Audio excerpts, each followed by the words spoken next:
What's going on, Guardians? It's Tizzle here. In today's video, we are looking at the last of the Savathûn's Throne World Lost sectors, and that is Extraction, located in the Quagmire. This is a Scorn and Hive Lost sector, so we have Overload Chieftains, as well as Unstoppable Abominations and Unstoppable Ogres. The modifier is Raider Shield, which gives Scorn Raiders a Void Shield.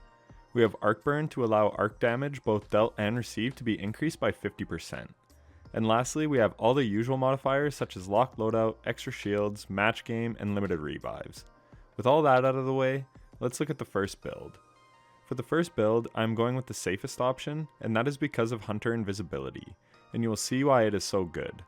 We have Vanishing Step to go invisible when we dodge, and Stylish Executioner to go invisible when we kill a weakened, suppressed, or volatile target. For fragments, we have Echo of Undermining to allow our Void Grenades to weaken targets. We have Echo of Remnants to make our Vortex Grenades last longer. We have Echo of Starvation to allow us to get Devour when we pick up an Orb of Power. And lastly, we have Echo of Persistence to make our Devour and Invisibility last longer. This is crucial for capturing the plates easily. For weapons, we have the Crate Auto Rifle for stunning the Overload Chieftains. This weapon is great for that due to the Vice Stinger trait, plus I have Overflow on my roll, so it is a really good option for overloads. Then we have the Glaive, which we'll be using for ad clear. This weapon is also void, so it'll be great for the void shields. And finally, we have the old tried and true exotic grenade launcher, Anarchy. This thing still goes super hard, especially due to arc burn. For armor mods, we have Volatile Flow to give volatile rounds to our Glaive when we pick up a void elemental well. Then Grenade Launcher Ammo Finder for Anarchy, and Harmonic Siphon. Harmonic Siphon is very important, as we will make an Orb of Power with 2 Glaive projectile kills. And then when we pick up that orb, we'll have Devour, allowing us to slay out with our Glaive and get constant health back. On the gloves, we have Elemental Ordnance to make a Void Well with a grenade kill. We also have Unstoppable Glaive for the unstops and Overload Auto Rifle. The chest piece is the exotic 6 Coyote, so we gain a second dodge charge. We have Reaping Wellmaker, so we can make a Void Well with a weapon kill after dodging. We also have Void Damage Resistance and Thermoshock Plating for survivability. You want 100 mobility with this build so you can be dodging a bunch to stay invisible, as well as to take advantage of Reaping Wellmaker often. On the boots, we have Fawn of Might to increase our Glaive projectile damage, and then GL Scav and Glaive Scav for more ammo on brick pickup. Anarchy has way less reserves than it used to, so this is kind of crucial. And lastly, we have Overload Grenades to help stun the overloads, and Suppressing Glaive to allow our Glaive to suppress enemies. This will activate Stylish Executioner, which allows us to go invisible on our Glaive kills as long as we have shield energy. This synergy is great in this Lost sector. We also have Perpetuation to give us dodge energy back whenever we dodge. That is it for the build. Let's look at the rest of the run. So this Lost sector is not that great for farming due to the plate mechanic. You have to stand on each plate for a total of 18 seconds. At least it's that long if you are standing on it the whole time, which you want to be. When you are standing on it, enemies will spawn in. There's a few Stalkers and an Arc-Shielded Chieftain. On Master, these will be Overload Chieftains. They will shoot at you on the plate, and if you get off the plate to kill them, then go back on, more enemies will spawn in. This is why the Invis build is so great here. You can hang out on the plate going invisible, so you only have to stand on it once. Once the plate is charged, you are done and ready to clear the ads and do the next plate. That is why Echo of Persistence is so nice, because you get longer invisibility.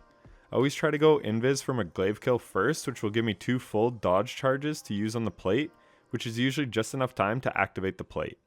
Then kill all the enemies and rinse and repeat.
The boss room is also kind of a pain because enemies will keep spawning.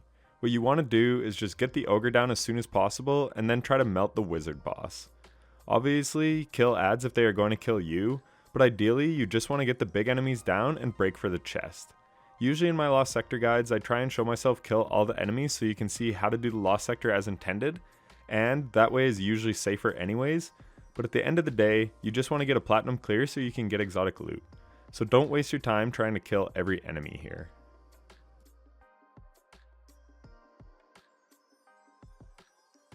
Next up, we have one of my favorite builds of this season, and that is on the Warlock. We are on Void 3.0 with Vortex Grenades. We have Feed the Void to grant us Devour when we get an ability kill, and we have Chaos Accelerant to increase the size and linger duration of our Vortex Grenades.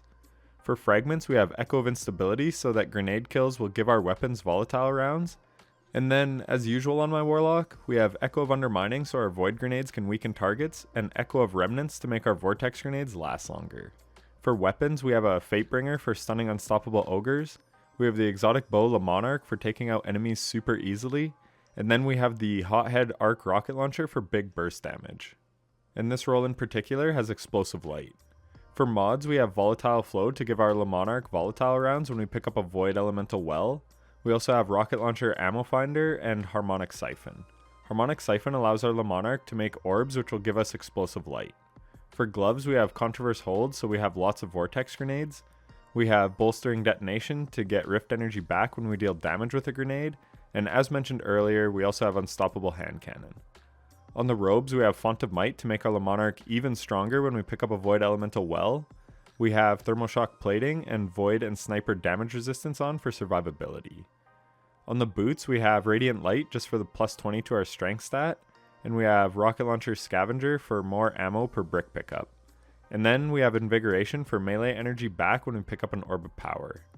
On the Bond, we have Overload Grenades to stun Overload Chieftains, Elemental Armaments so our Le Monarch can make Void Wells, and Double Bomber for grenade energy back when we put down a Rift. So the last build was all about staying invis to cap plates, where with this build we want to be slaying out on the plates. As long as we have Devour active, we will be getting our health back on each kill, so that should allow us to stay alive on the plate long enough to activate it without dying, as long as we are killing everything. And with Le Monarch and tons of Vortex Grenades, that is usually not a problem. Anyways, enjoy the run, and we will see you for the Titan build.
Lastly, we have the Titan build.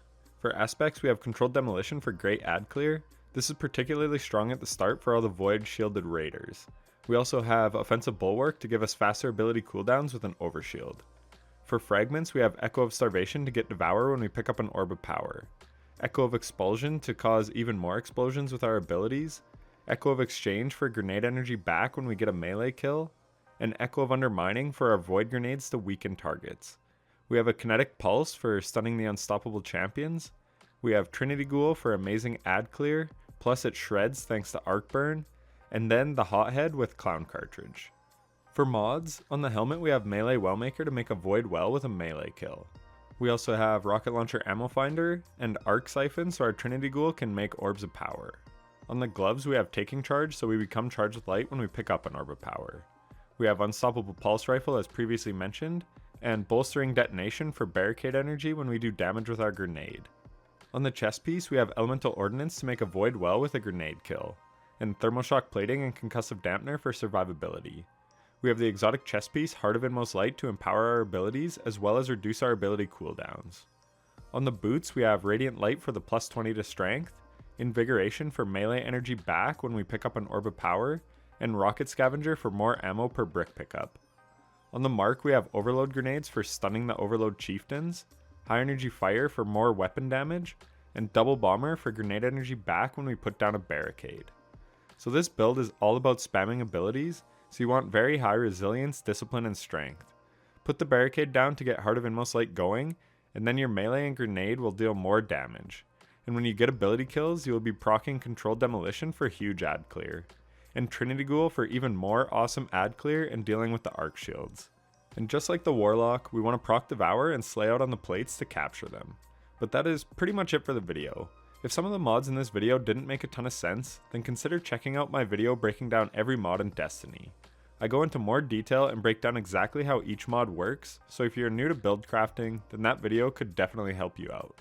If you enjoyed this video or found it helpful, then a like and subscription would be greatly appreciated. And if you made it this far, then I thank you so much for watching. Happy Lost Sector farming, Guardians, and take care.